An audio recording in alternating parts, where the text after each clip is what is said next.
someone you trusted completely, maybe a parent, a partner, a boss, has made you feel, at some point, that you were losing your mind. Not metaphorically. Actually losing it. Doubting your own memory. Second-guessing what you said, what you felt, what happened in a room where only the two of you were present. And the strangest part wasn't the doubt itself. It was that you stayed. You stayed, and you kept trying harder.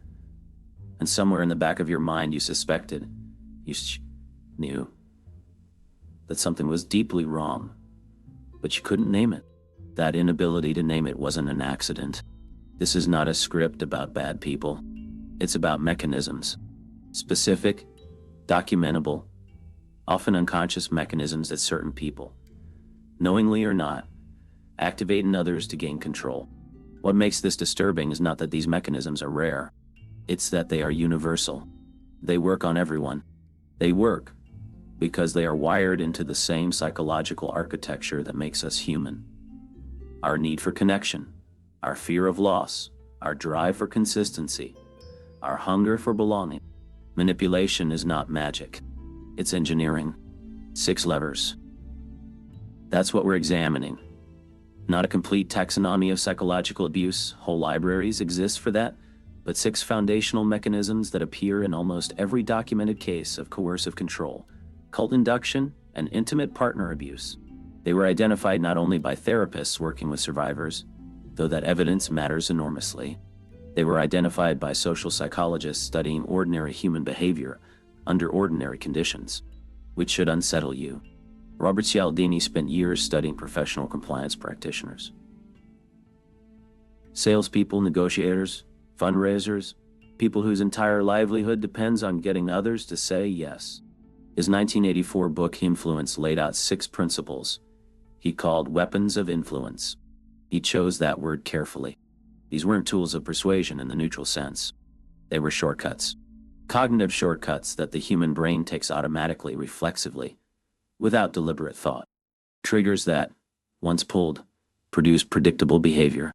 Cialdini's insight was that these shortcuts exist because for most of human history, they were adaptive.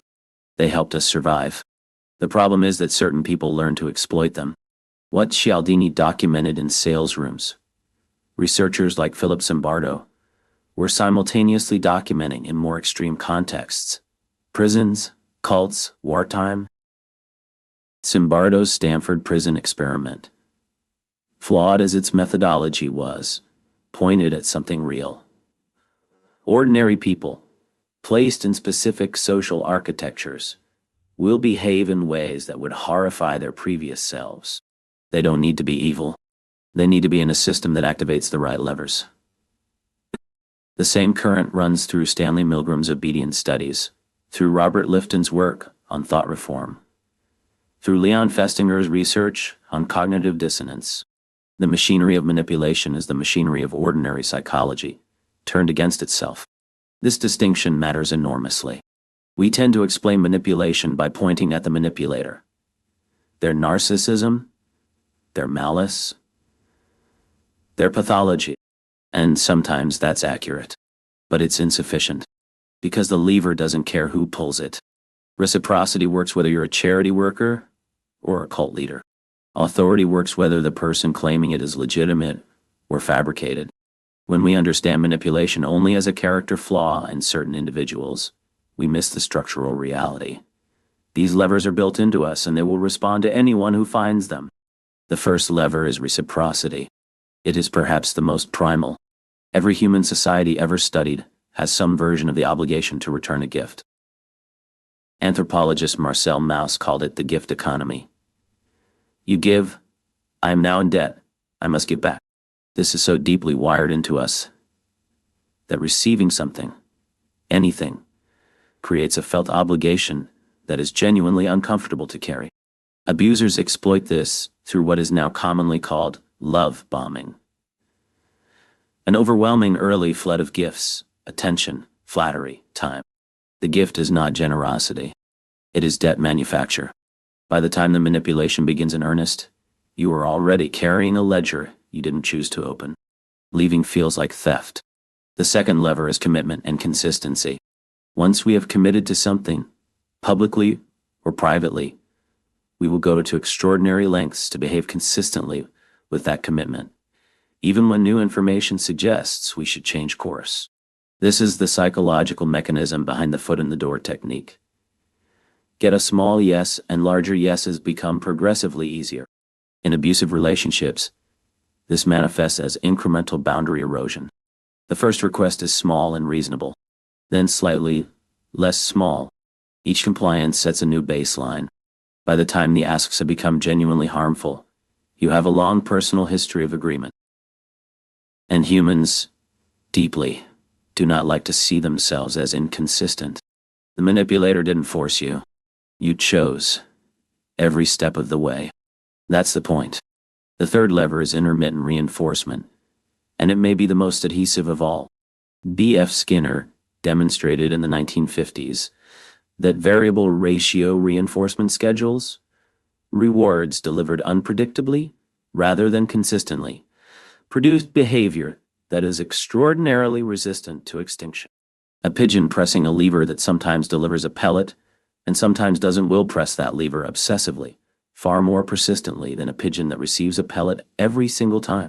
The human version of this is the hot and cold relationship.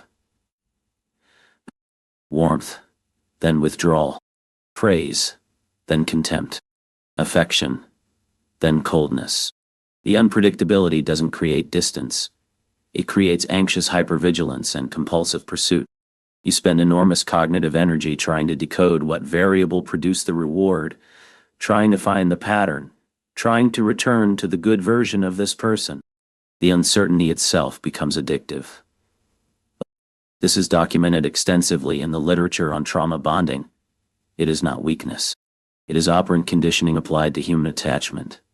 The fourth lever is isolation. Humans calibrate their sense of reality partly by checking it against others. This is not irrationality. It's epistemics. You can't personally verify everything you believe. You rely on a distributed network of trusted others to help you know what's real. Abusers understand this intuitively, even when they couldn't name the mechanism. Systematic isolation, from friends, family, colleagues, anyone who might offer a competing account of reality, is not just about control of time and movement. It is epistemological warfare. When you have no one to cross-reference your experience against, you become entirely dependent on the manipulator's account of events. And that account will always reliably center them and minimize you. Leon Festinger's work on social comparison is relevant here.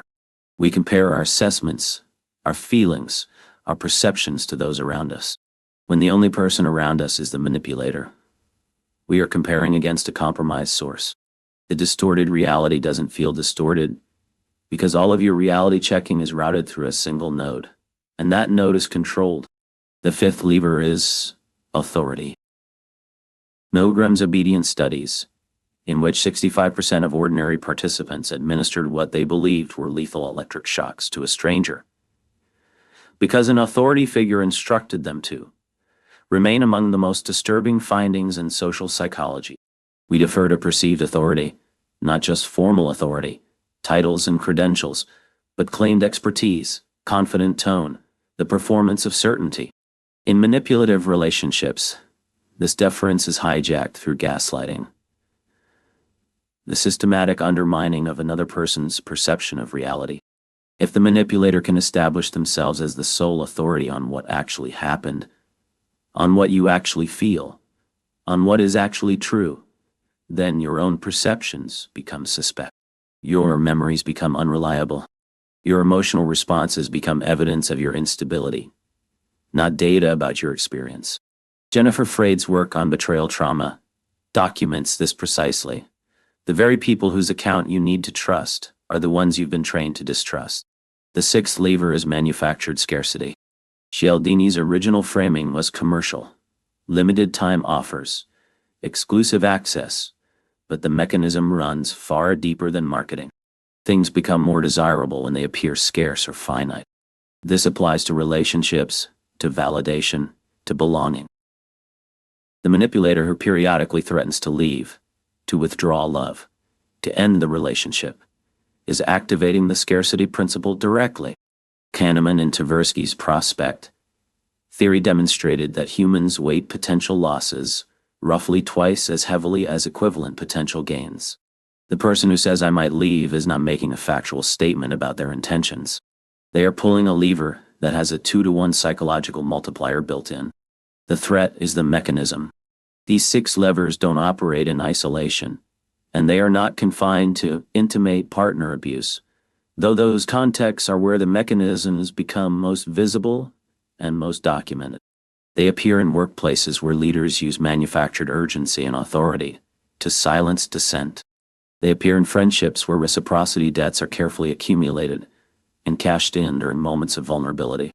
They appear in family systems where consistency pressure keeps adult children performing roles assigned in childhood. They appear in political movements that isolate members from outside information, position leadership as sole authority on truth, and frame any departure as catastrophic, irrecoverable loss. What unites all of these contexts is not a personality type. It's a structural pattern.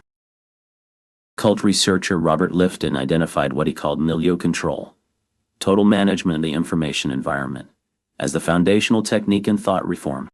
This is social proof and authority and isolation operating simultaneously. Margaret Singer, who spent decades interviewing cult survivors, noted that almost none of them recognized they were being manipulated while it was happening. They experienced it as insight, as love, as belonging. The machinery of manipulation is invisible from inside it. There is something uncomfortable about knowing this. If these mechanisms are universal, if they work on everyone, then the question of why victims stay or comply or believe dissolves completely. They stay because intermittent reinforcement is more adhesive than consistent punishment. They complied because commitment consistency made non-compliance psychologically costly. They believed because their social reality checking network had been systematically removed. The question was never why they failed to resist. The question is why we expected resistance against mechanisms specifically designed to circumvent conscious deliberation. What builds genuine resistance to these mechanisms is not general skepticism or emotional detachment. Cialdini himself has written that the only reliable defense is pattern recognition, knowing what the levers look like in motion. When someone engineers rapid intimacy, when requests escalate incrementally, when outside relationships are subtly discouraged, when your own perceptions are regularly questioned, when the possibility of departure is used to manage your behavior, these are not relationship problems to be solved. They are lever activations to be named. Naming matters more than it sounds. Psychologist Peter Fonin's work on mentalization, the capacity to understand behavior in terms of mental states, suggests that articulating what is happening dramatically reduces its hold.